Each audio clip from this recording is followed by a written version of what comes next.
করতে চলে গেছিলাম ভারতের কুরুক্ষেত্রে, যেখানে মহাভারতের যুদ্ধ সংগঠিত হয়েছিল। যখন অর্জুন দ্বিধায় ভরে উঠেছিলেন, যখন মায়া মোহ মানবিক দুর্বলতা তার মনকে আচ্ছন্ন করেছিল, তখন কৃষ্ণ বলেন কর্মণ্যে বাধ করস্তে মা ফলেষু কদাচনা, অর্থাৎ তোমার অধিকার শুধু কর্মে পার্থ, ফলে নয়। আজও এই শ্লোক মানব জীবনের বৈজ্ঞানিক সত্য প্রকাশ করে, কারণ যে ব্যক্তি ফলের চিন্তা ছেড়ে শুধু কর্মে নিবিষ্ট থাকে তার মন হয়ে যায় শান্ত স্থির কর্মক্ষয়।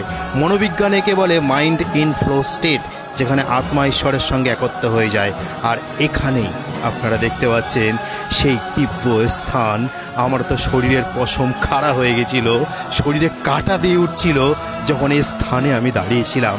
আমার চোখের সামনে এই ধর্মক্ষেত্রে ভগবান শ্রীকৃষ্ণ ঠিক এখানেই দাঁড়িয়েছিলেন, আর অর্জুন তার গীতার উপদেশ সম্পূর্ণভাবে শুনছিলেন। এই কুরুক্ষেত্র শুধু যুদ্ধক্ষেত্র নয়, এ এক চেতনার ক্ষেত্র, এক আত্মদর্শনের স্থান।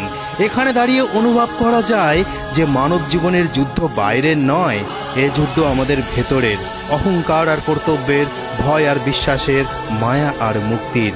যখন আমরা বিভ্রান্ত হই, যখন জানি না কোন পথে যাব, তখন এই ভূমির ধূলিকণা আজও যেন কানে ফিসফিস করে বলে, ওঠো অর্জুন, জাগো, কর্মে মন দাও, আমি তোমার সঙ্গে আছি। বন্ধুরা, এটা সেই ভূমি যেখানে ভগবান শ্রীকৃষ্ণ নিজেই মানুষকে প্রকৃত মানুষ হওয়ার শিক্ষা দিয়েছিলেন, যেখানে প্রতিটি বাতাসে শোনা যায় ইয়াধাস্য কর্ম করো, বিশ্বাস রাখো, কারণ জীবন এক যুদ্ধ আর কৃষ্ণই আমাদের সারথি। এখানে দাঁড়িয়ে আমার মনে পড়ছে সেই মুহূর্ত যখন শ্রীকৃষ্ণ অর্জুনকে বলেছিলেন, ওঠো অর্জুন, যুদ্ধ করো, তোমার ধর্ম পালন করো।